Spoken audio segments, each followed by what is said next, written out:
Baby,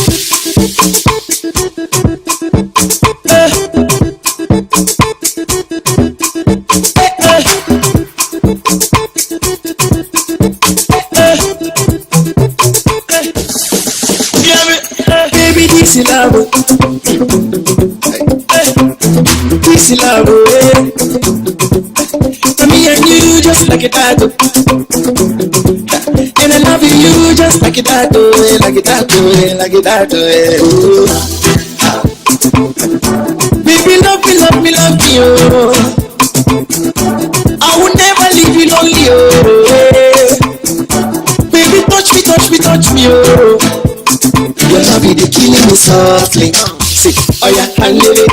Make you do this, man, baby. Skeleton, that's like you come from Jembele. Oh yeah, handle it. Make you do this, man, baby. Skeleton, that's like you come from Jembele.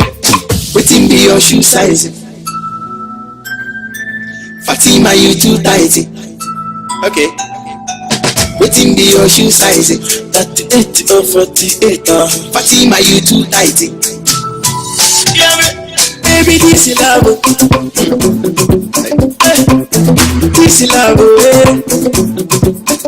Me and you just like a tattoo. And I love you just like a tattoo, like a tattoo, like a tattoo. Baby, love me, love me, love me, oh. I will never leave you lonely, oh. Baby, touch me, touch me, touch me, oh.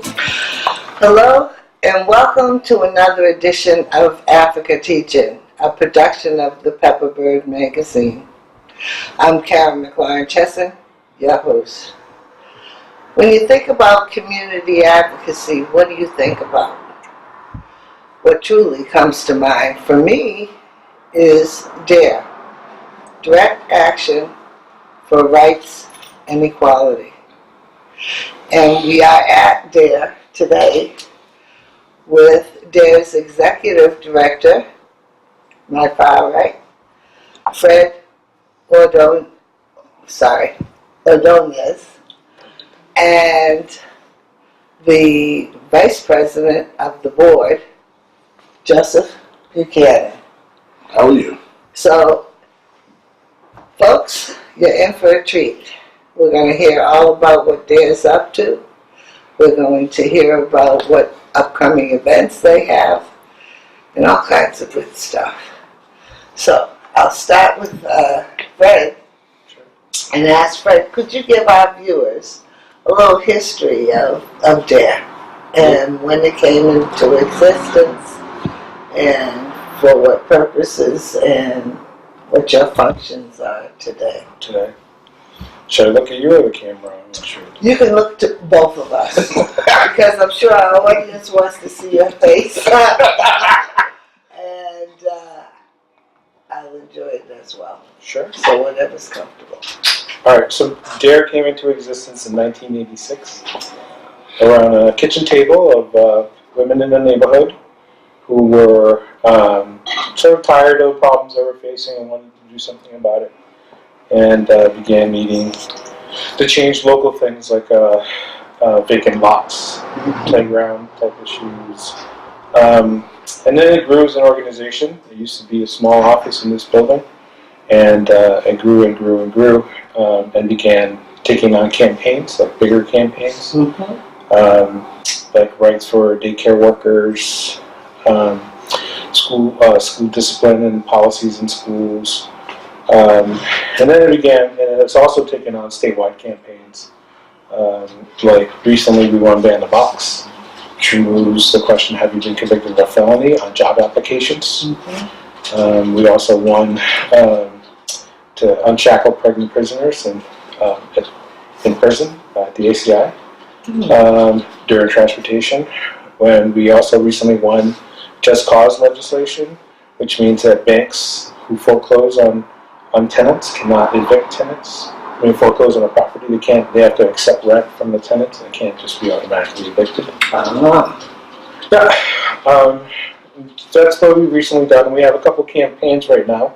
Now, let me just ask you a question about that, because what comes to mind is that the owner who lives there or the tenant who lives there? Who does that legislation particularly apply to? It applies to the tenants. Okay.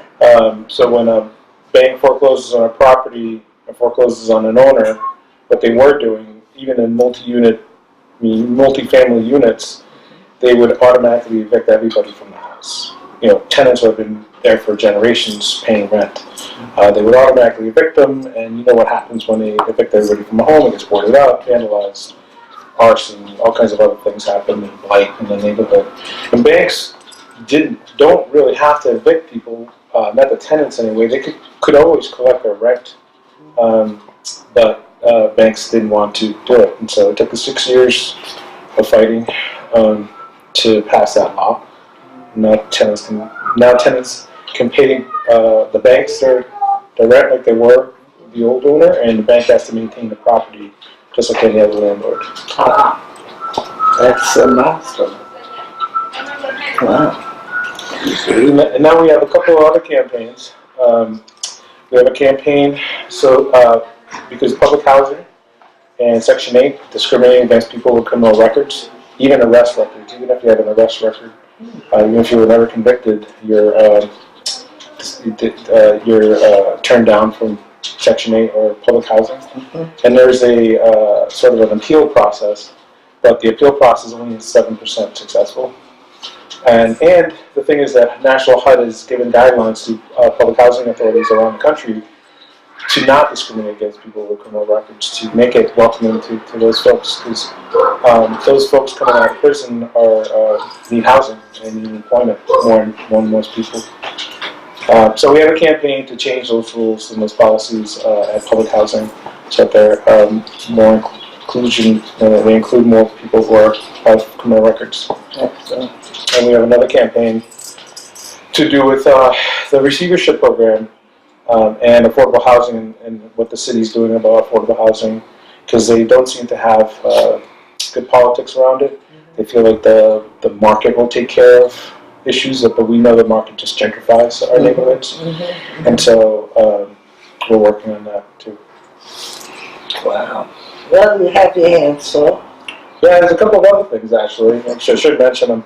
We're also working on, in coalition with a few other groups in Providence, on this thing called the Community Safety Act, which is a city ordinance that will hold the police accountable and keep them from racially profiling as much as they are profiling now.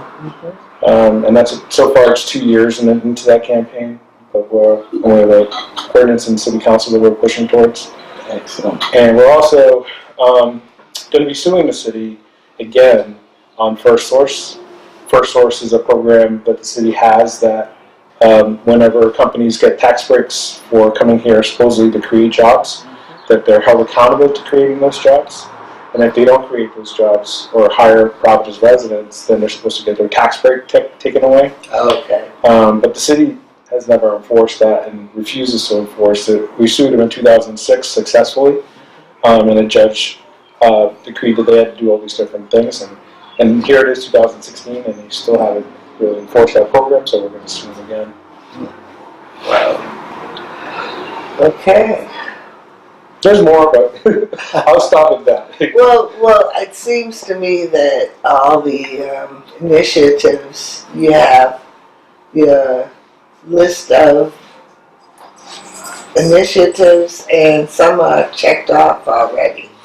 And it must make you feel good when you work with the community in order to make a difference in the lives of people within this area.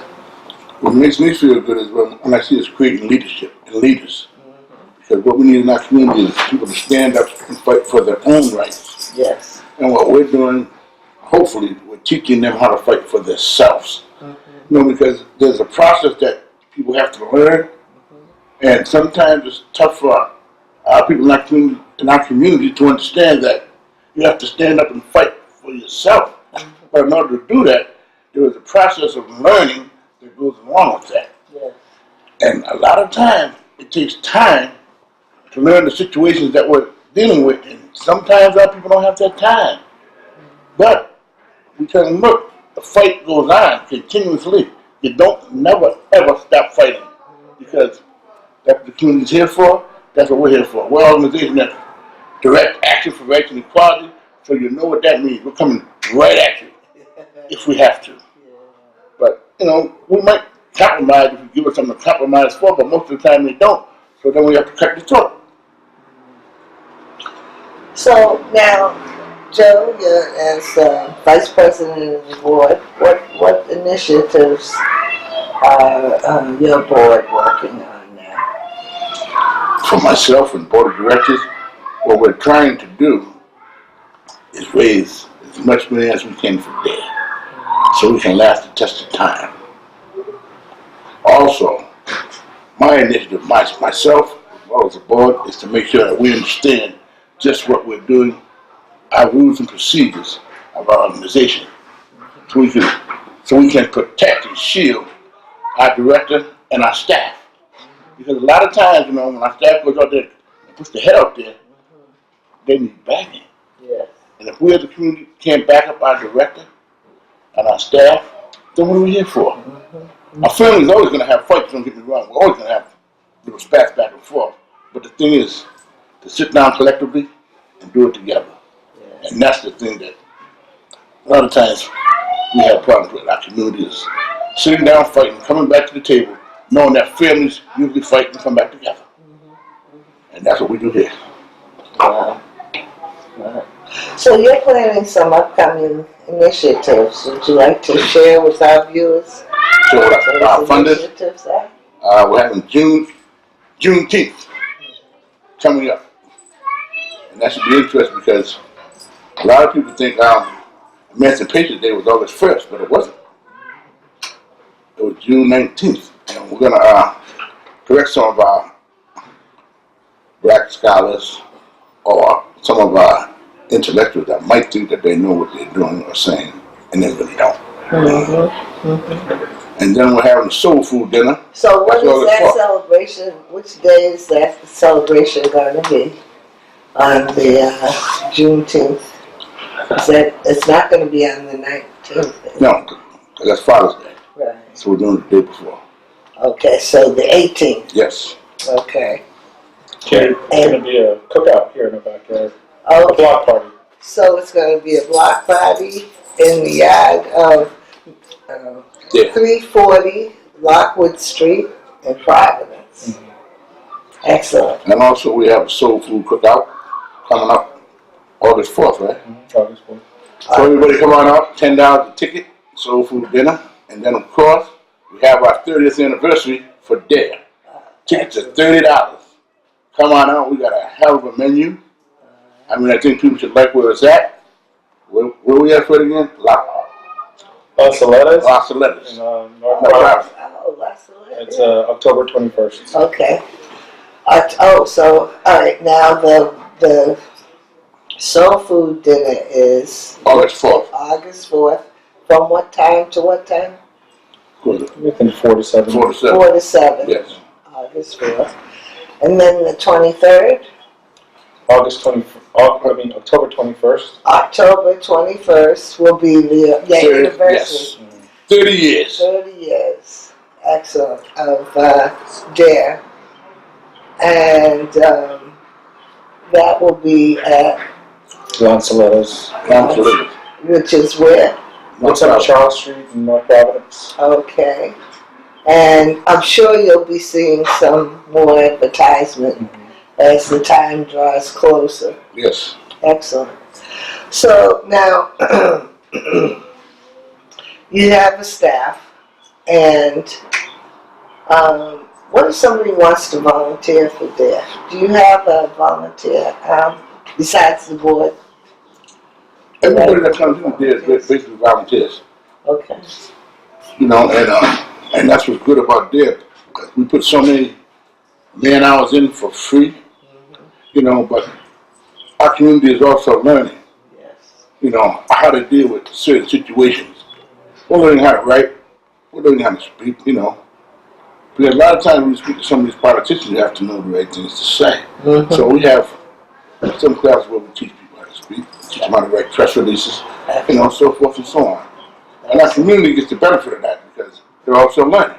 Yes. You know, and there's nothing better than to learn about your community and about D.A.R.E. Direct Action for Rights and Equality. Get that right. D.A.R.E. Next.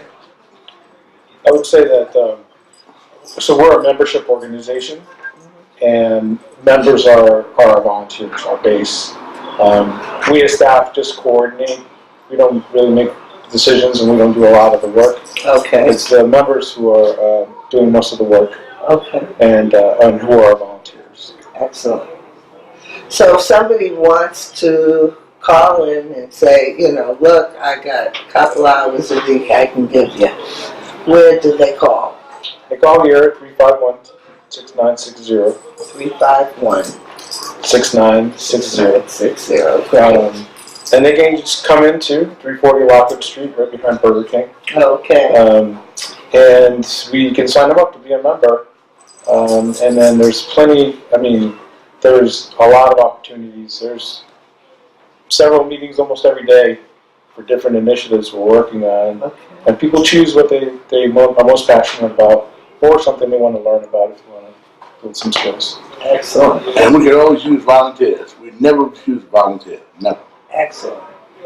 And now, you're a vice president. Could you give us the name of the other officers that are working with you on the board? Well, my chairman is Miss D.A.R.E. And she is a rather charismatic woman. You know, she's full of energy in life. Excellent. You know, and she usually stirs up the milk. Okay. And the reason why I say that is because she's not here right now, and I have to represent her in the best light. So she is my president of the board of directors, and she allows me to do certain things. Because, you know, you always have to go under your chin, and I do that. We also have Wayne Woods, who is silent arms, and I love him because he makes sure that myself and the rest of the people are safe and secure. And then we have Tony Wallace, who is our treasurer, and she's doing a magnificent job in keeping up with some of the things that we have to keep up with as far as bookkeeping, letting the board understand what's going on, because a lot of times boards don't understand finances and procedures in bookkeeping. So Fred and Tony, they do a great job educating the board, even though sometimes we don't want to be educated. Because sometimes the board thinks they know everything, but we don't. So, that's a good part of us. Excellent. And we have a whole group of other people that are members that we listen to, I believe. Sometimes, I know Fred don't like me to say these things, sometimes we don't know what we like sometimes, so we have to figure out this all in a jumble, because there's so many things out in this community that people want us to work on, but we can't work on everything. Right. So that's why it's up to this guy to keep us straight. You know, sometimes we bang heads, but that's what family's about. If we can't argue and fight and get this thing right and still be together, what good is it? Yeah. For me anyway, because him and I, we always got once in a while, and I love him. Well, that's pretty special, because actually, as an executive director, aren't you hired by the board? Mm-hmm.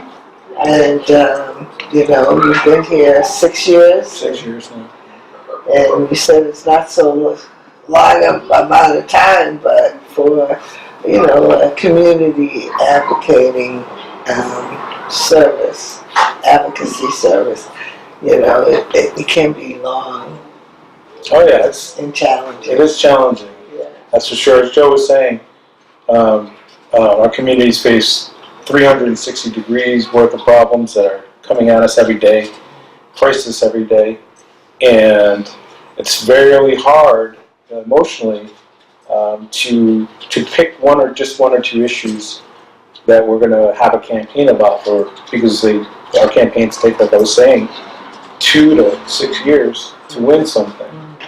And in the meantime, while we work on these 2 issues out of hundreds of issues that are affecting us, it's hard to stay focused and not want to do something else, and or deal with other issues too. But the more issues we take on, the less we can, focus on the things we're trying to win. So now, that leads me to another question. You mentioned that you won a case. So are the attorneys who are representing their pro bono, or are they people who are also volunteers to D.A.R.E, or do you have to pay them? No. We don't have any. So yeah, everybody that works with us is volunteering their time. Okay. Okay. Well, that's excellent. Are there any other? Do we have a stone unturned, or? Yeah, well, I would say if you're out there, you know anybody that's having a issue with foreclosure, and especially if they're facing eviction because of a foreclosure, definitely come to D.A.R.E. Okay. We have regular meetings on Tuesdays that folks can come into, and we have lawyers here to come on Tuesdays, so if they need individual support. But we also want folks to come in, not just to get their individual problem fixed, but once that's fixed, to also help with the bigger picture of things. So, and if you're a person who has a criminal record, or a family member who's a criminal record and having a hard time finding housing because of their criminal record, because they can't get Section 8 or public housing, come in also, because we can help some individuals with their individual problem. We're not here really to do that, but we need people who are directly affected by that issue to come here and band together to change that issue, because that's how we do that work. Excellent. So, come. Yeah, because Behind the Walls meets Monday nights at 7 o'clock. Behind the Walls.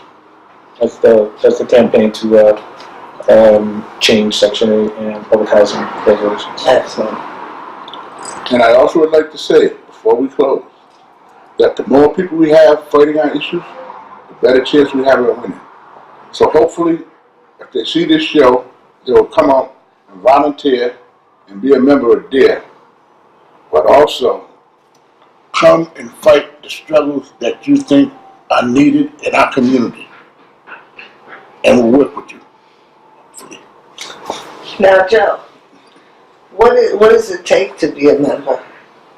What are membership dues? $30 a year. Oh, okay. $30 a year. It doesn't mean if we don't pay membership dues, we won't work with you. Mm-hmm. But we would like to have members on our road, so we actually have to do things we can call up and find out, hey, this is our member. Boom, boom, boom, boom, boom. Yes. The membership is like being a part of a whole, but Yes. the members is what we really want. A lot of times people be members and they won't participate. But if you got a member and they know their obligations, they will show up. And I know I shouldn't say some of these things, but again, the people have to get up and fight. The politicians are not going to do our job for us. Our ministers are not going to do our job for us. The teachers aren't going to do our job for us. We have to do the job for ourselves. So people, get up and fight. Thank you. God bless you. Excellent.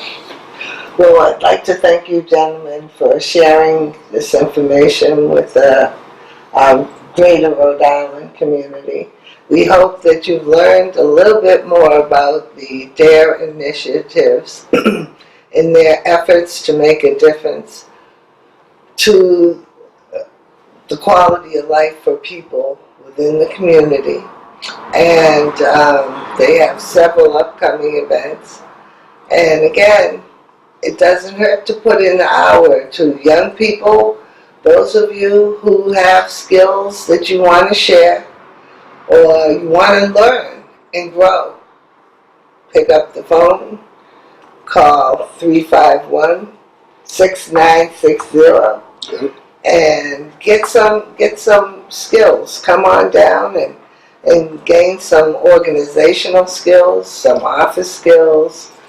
And it sounds like a host of other wonderful things that you can be learning by volunteering.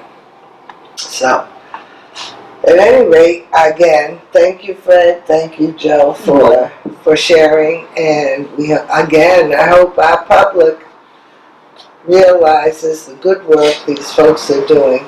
And I hope you've learned a little bit more about D.A.R.E. Thank you for watching Africa Teaching.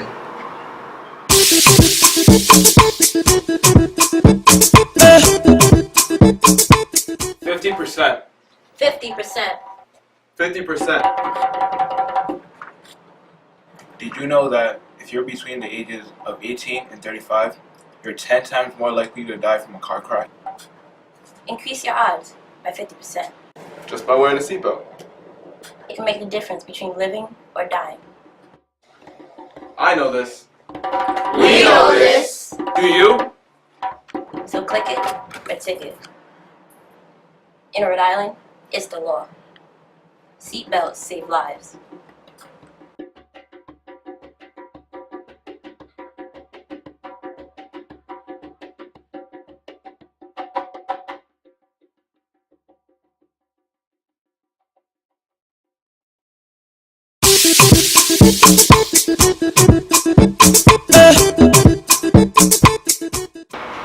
So what sound does the short E make? All right. What letter is this? I. And so what sound does it make? For a short vowel. I. Right? A long I says I. A short I says Dish. What is a dish? Do you know? You've definitely used ones. A dish.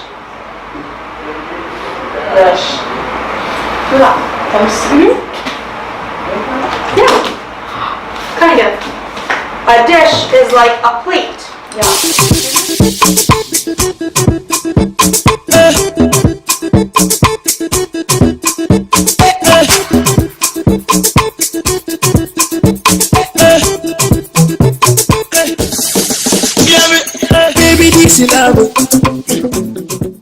Hello and welcome to another edition of Africa Teaching, a production of the Pepperbird magazine.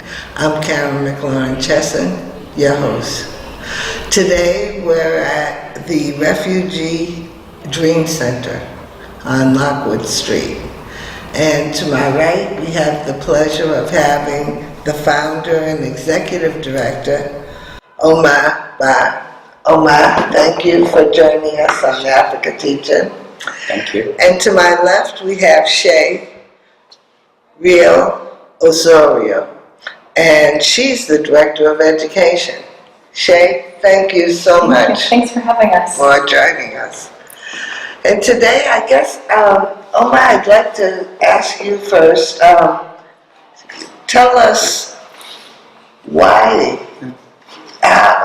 did you think of creating and serving as founder of the Refugee Dream Center, and when? Well, we started last year, March 2014, and it's pretty new, about 1 year and a half, but it's very old also, based on my own work in the past 9 years that I've been in the United States. So I've helped organize and found different ethnic-based community groups, and my the reason why I started the Refugee Dream Center basically came out of advocacy and community organizing, getting the refugee community have a voice and to work together to at least support each other at a community-based level.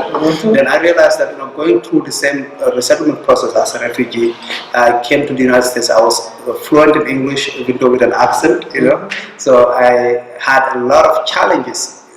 Some of them are cultural, some of them are accessing educational opportunities or employment opportunities, and just getting the opportunity to be mentored to integrate into the United States. So I thought, if I am able to read and write English, I have some certain level of education when I arrived in the United States, and I experienced so many challenges. What happens to people that never access education, that most of whom are actually rural people in their own countries? They don't even know the urban areas in their countries. Some people have never seen a story building or bridges or gigantic roads or cars or electricity. They don't know. They're from huts, in the forest areas in their countries. And that experience, that switch was overwhelming. So basically, I don't know if in the city in my country, and I come to the United States, there's tall buildings, the electricity, people are telling me to walk fast, go shake hands, go to work every day, receive tons of letters and mails. It's just overwhelming, switching and starting all over in a new country. So the current resettlement process that is overseen by resettlement agencies and sponsored by the federal government, those agencies only support refugees on an average basis, probably 6 months. Well, the average is 6 months, but it could be less. It could be a little bit more based on the uniqueness of a case. Yes. But on average basis, a refugee that comes to the United States is supported only on about 6 months. And they'll tell me, even if you can read and write English, it is really practically impossible to be self-sufficient or to integrate into the United States within 6 months. So my hope was, let me launch the Refugee Dream Center to serve as some sort of a continuation of service as a post-resettlement agency to prevent some sort of a gap, but also to fill that gap so that refugees can find a place to go to, like at least there's an extra place I can go to when I feel I'm not getting the services where I might have gotten them. And that is why we have people coming in here. We have seen refugees that came with me the same year that I came to the United States, and they're coming to our classes. And obviously those people are not getting the support from the resettlement agencies, Right. because those are dealing with new arrivals. Right. So our intention was deliberate in capturing post-resettlement needs of refugees. Okay. But they're still new arrivals. Anybody's been here 6 months is still adjusting. Yes, Okay. there are new arrivals. Actually, somebody is in the class who's been here for just 6 months and is still adjusting. So we have a range of people from different ages. Yes. And that was the intention, that's the mission, to have people feel at home and a center to reach out to, at least to interact with at a level that they are not getting somewhere else. That's right. Filling a gap. Excellent. Yes. Excellent. And Shay, as Director of Education, what kind of programs have you established so that our viewers can, maybe some of those folks who need, these classes could. So as Omar eloquently said, we have a range of services for our refugees here in Providence, but our priority right now as far as educational offerings go is English as a learned language. Yes. So we serve students that range in ages from 17 all the way to 65. We teach a variety of topics within the classroom that include, we've done citizenship preparation for some advanced learners. We've done, teaching a student to hold a pencil because a student has never had a chance to go to school at all in their countries. So we operate entirely off of volunteers. I oversee the volunteers and train them, of course, but we're really fortunate to have a group of individuals that are so dedicated to our refugee community here. And actually, you're lucky enough to experience a class, but we serve about 20 students. We started an ESL program in January, and we've been running for 3 months. It was just once a week, and the students said we want more. And then we expanded our offering to be twice a week for 2 hours each session. Excellent. And students come, they're excited, but I think that the most unique part about what we do here is that we encourage students to bring their children with them, because as you know, refugees might have difficulty securing childcare, so they can't actively participate in their community. They can't better themselves so that they can go out and attain these jobs. Right. So they can bring their children with them, and we have volunteers here to help their children with homework, and to entertain them while their parents are learning. And I think that really kind of sets us apart from other organizations that I've seen in the community. Excellent. Excellent. Now, what about, do you have some kind of intake process where what, as you're filling the gap, Yes. do you have a chance to help with housing? Within those 6 months, are they expected to have housing? Yes. So actually, when refugees come as part of the sponsorship from the federal government, they're provided with housing, and that is paid for a couple of months. And they also help with employment, initial employment. But as you may guess, most of that employment is temporary. That meaning, it's part-time jobs that may not be full-time positions. And in many cases, at some point, there is a transition. They lose those jobs, or maybe they wanna the job that they were provided is over. Yes. A typical example is the Newport hotels, when it's summer and you arrive as a refugee, automatically you get a job. It's easy. Go cleaning, do linen or other stuff at the hotels. But the moment the tourist Alright, so do they get housing at those hotels as well? no, they go to work and come back. They get housing here, most of them in the south part of Providence. Okay. But they're paid for by the federal government for a few months. Okay. And they also have matching grants. It's about $9.50 per person. And that helps them the moment they get a job, they're given that check to help them get situated. Does the hotel provide a shuttle for them? Well, the hotel is just employment. I'm just giving that as an example. It's just I'm basic just employment. wondering, It's just employment. that's good employment, Yes. as far as I'm concerned, But because then they might transition to full-time, For the case of refugees though, because they're employed as unskilled workers in some of these hotels, they just mostly do cleaning or housekeeping. And when the tourism season is over around November, they lose that job. They have to wait for the next season or have to come back around here to look for another job. And so that's why we have a case management program that helps with those kinds of nuances. And case management is just exactly what it means. It's case management. It involves almost everything. Somebody comes in, I need an apartment, then we work with them. Yes. And to the best of our ability to look for a healthy apartment.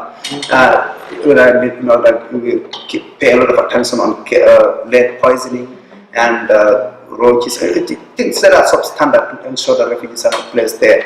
And some come in, I need employment.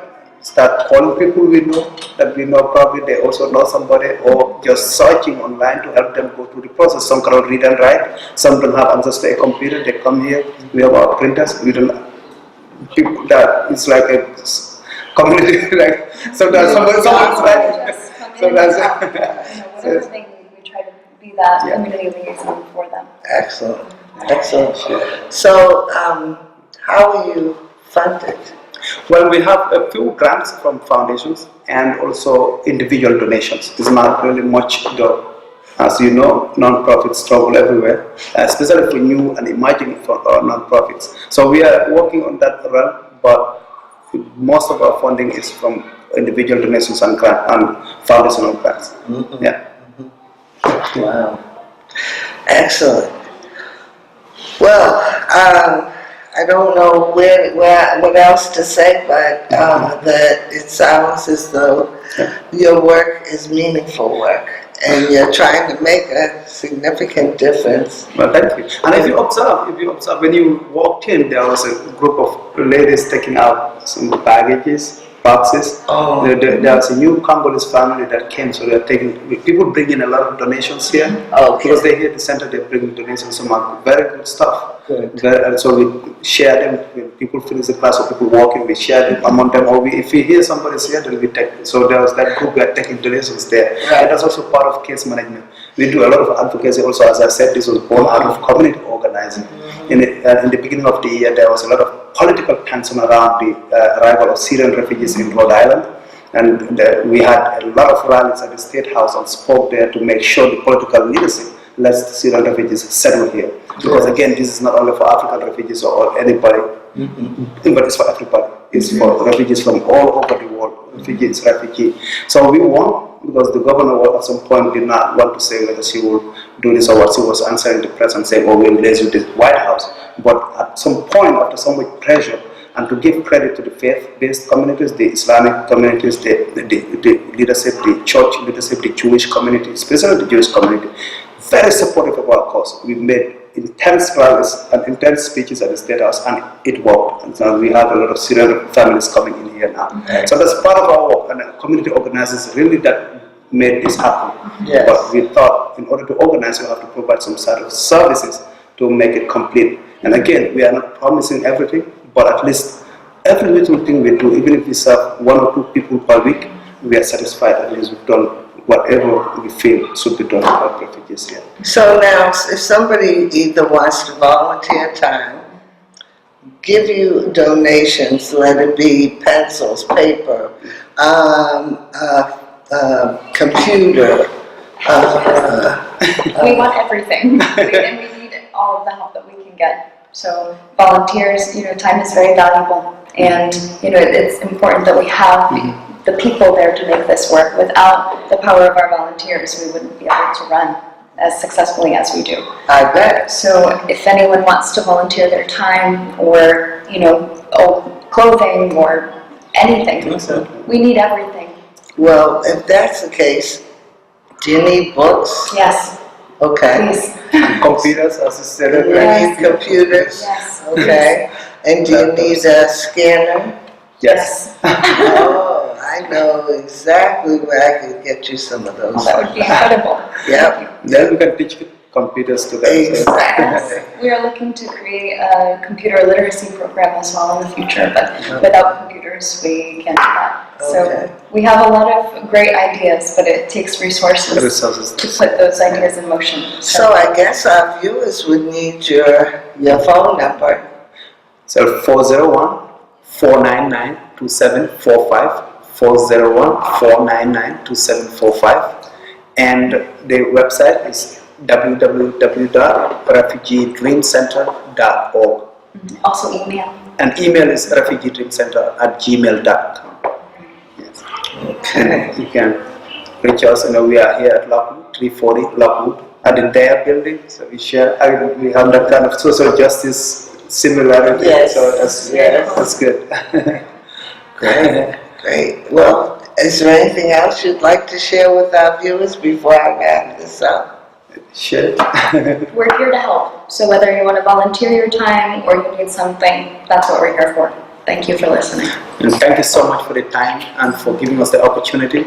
And we are, again, as Cher stated, we are here to help, and we are here to offer a voice to an otherwise voiceless community. Thank you so And much. when are you available? Are you here 9 to 5, or 9 to 9 every day? 9 to 5 every day. Okay. Monday to Friday. Monday to Friday. Okay, so not here on Saturday and Sunday. No, Sure. not Okay, yet. not yet.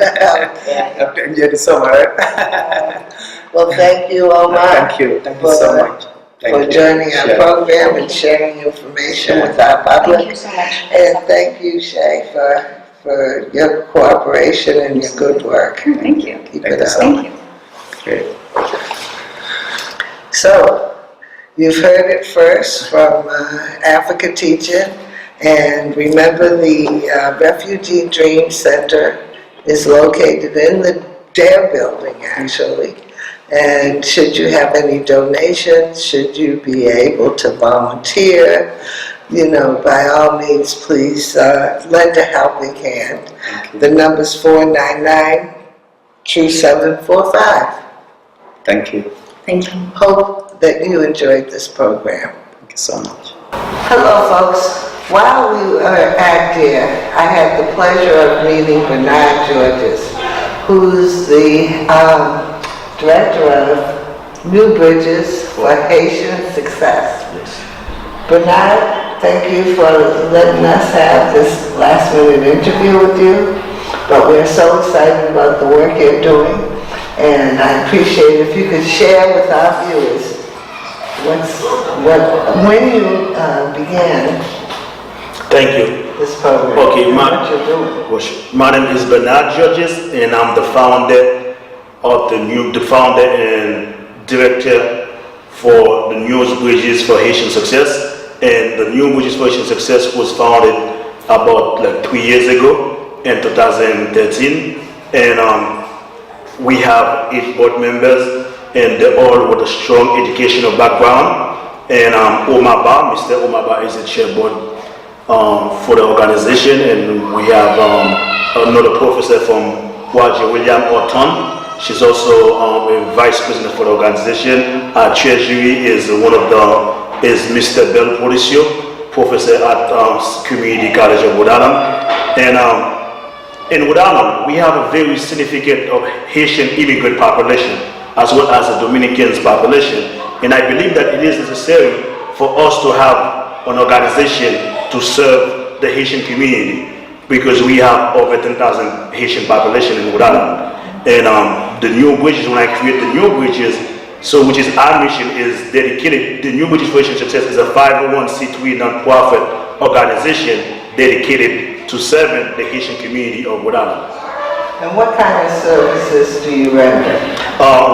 We have an after school program, ESL, and we do referral, which is we work with the new Refugee Dream Center, and we also we refer individuals to different organizations. And again, so we don't have an office yet because we just a startup organization. But lately, as a new organization, we have been very busy. And New Bridges organized the first forum on the discrimination attacks Haitians and Dominicans and Haitian and Dominicans of Haitian descent in the Dominican Republic. And we held this forum here at this place, and then where also the forum was also spotlighted on Providence Journal and asked for more forums.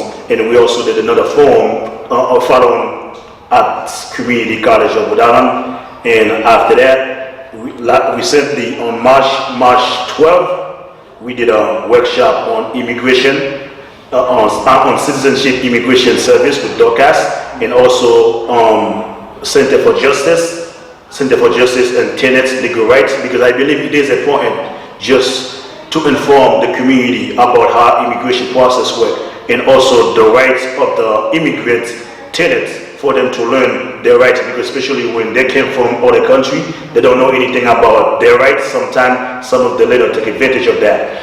And on May 18, we just recently celebrated the Haitian Heritage Month flag at the State House, where there were, I believe there were 9 elected officials was there, and also and we have another forum coming up on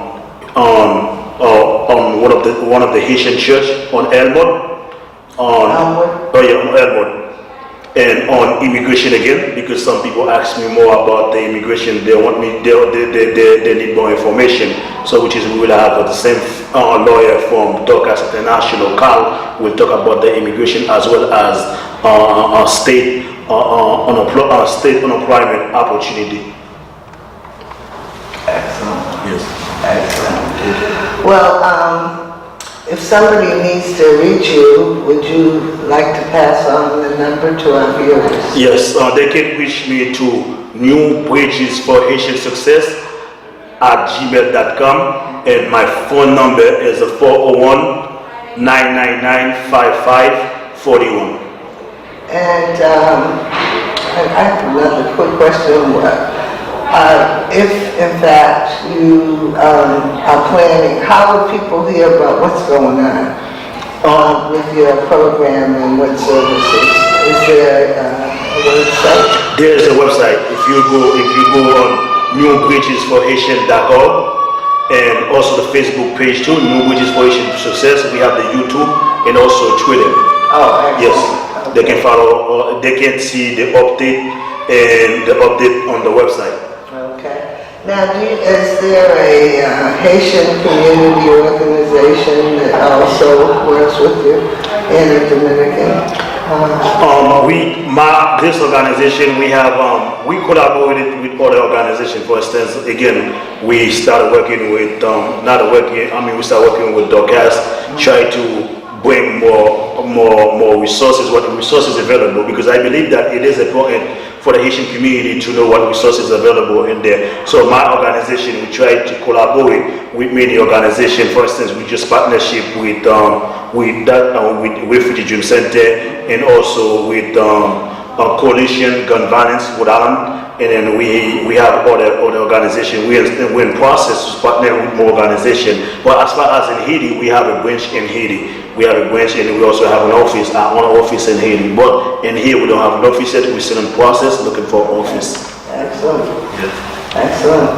Is there anything else you'd like to share with our viewers before we end? Yes, if anybody know where I can get an office. Maybe again, it's a 501c3 nonprofit organization. We're very small. We just started, and we're looking for help. If anybody feel like they want to donate to the organization, feel free to do it.